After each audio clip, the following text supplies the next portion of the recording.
Right, so we're going to transition now. The difference with transitioning with legs, because we've got a long limb here, is you can actually transition with your effleurage and any of your introductory pêche dressage, okay? So you can transition and bring yourself up in this way to get here, or if you were here, you could be using any of your leading or your ringing to move. That's absolutely fine, okay? Now, your set of techniques for the hamstrings is, again, you've got three main muscle groups which come up here. So let's say I've transitioned with my effleurage. What we can be using to come up, remembering it's normally mid to lateral section that it holds. So that's what's called the semitendinosus. Okay, so we call it the mid muscle, right? So you can be working with thumb and fingers, thumb and fingers, thumb and fingers, and you're stripping the full length of that muscle tissue. Okay, you can then move to the side into the biceps femoris, and again you can be working with thumb and fingers, etc., etc. Now straight away that doesn't feel as tight as tendinosus does here in the middle. We can come into membranosus, which sits slightly here to the side. Thumb and fingers, thumb and fingers, thumb and fingers. Okay, so certainly for her it's more kind of midsection and slightly into membranosus. So if I was going to focus on this area here, we can take it into alternate loose fist. Okay.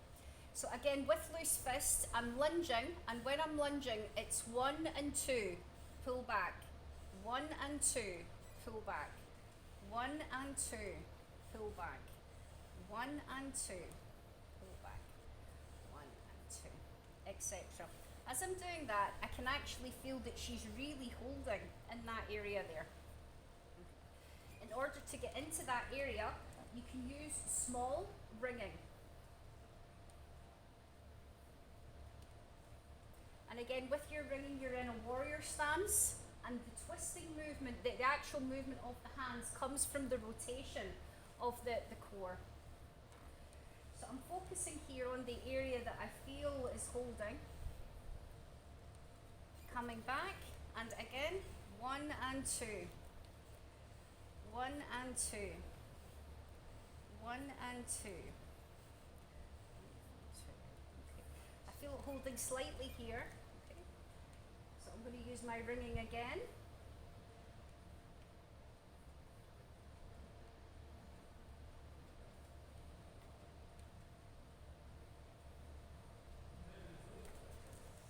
And now I'm going to combine it with my thumbs and my fingers on tendinosus and membranosus, and that's beginning to feel better now. Okay, so we just need to be a little bit patient when we're working with it. Okay, if it was tight kneecaps and she was tight coming into the abductor area, what we can do is bring alternate hands around the kneecap. Okay, we can then extend alternate effleurage into the midsection of the abductor area. Okay, again, be careful not to come right up into the groin.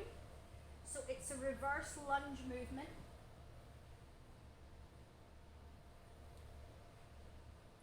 For a deeper experience, you can then use double hands and slow it down. So remember, deep and slow is the way to go, okay?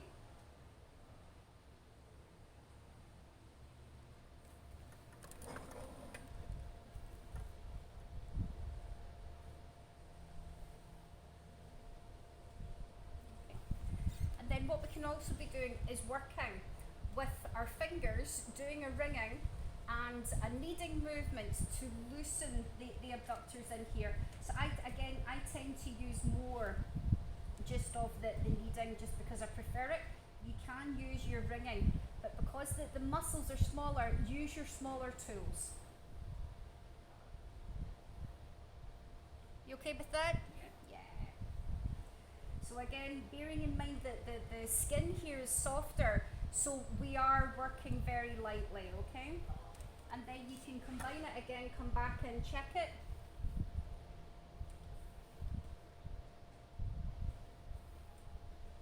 Just going to get a bit more oil.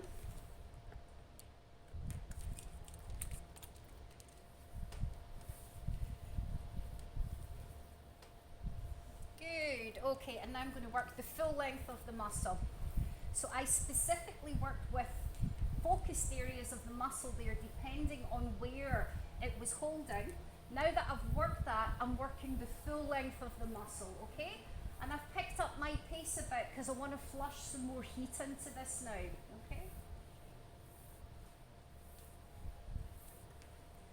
So again, you can really see it's coming from my back and forth, okay? So you need to be quite strong and confident. It's not this. You're going to end up with a big hump, the same as what I've got, okay? Very nice, okay? Now I'm coming in with reinforced effleurage, taking the pressure off, coming back. Okay, now my fingers are kind of targeting tip tendinosis there. For a deeper experience, you can incorporate, again, you can call this rocking or vibration, whatever you want to do it, to just soften and loosen that down a little bit more.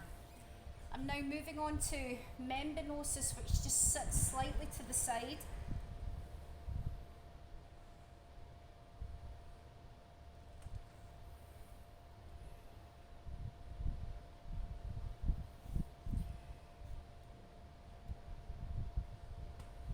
Very nice, okay. Now the biceps femoris, it's quite difficult to come in with your double-handed rocking vibration movement. So what you can do is make a hook on here at the side, anchor here, and just strip it. Okay, you'll see more of this in sports. Or you're welcome to use your forearm. She's quite loose there as well. Okay, right, and finish. So, transition, effleurage, or any of your pes-dressage. Stripping of each of the muscle group, thumb and finger, come back. Thumb and finger, come back. Thumb and finger. So you've got your mid-muscle, tendinosus, biceps femoris that sits to the side, and membranosus that sits in there. Your next technique is alternate loose fist. So again, please remember, when you're lunging in, it's 1 and then 2, pull back. 1 and then 2, pull back. Any areas which are particularly holding, use small movements of your ringing. You can also go back and combine it again with your thumb and your fingers, thumb and fingers, to get it to move. After it's loosened, come back in with your bigger movement, steamroller it, smooth it down. Focusing on the knee, alternate reverse effleurage, come into the abductors. For a deeper experience, reinforced. Okay, and then to specifically target the abductor area, 2 fingers, and you can use a kneading or a ringing action. It's really small movements and it's gentle as well, it's not too big. Pull it back, smooth it down. Forearm effleurage, come in at the side. If you wish, you can use your fist coming in there as well. You can also use a reinforced with a rocking. And finish. Okay, right. Okay, Kat, you give that a go there, okay? Yes. So all you do is effleurage comes straight into your hamstrings.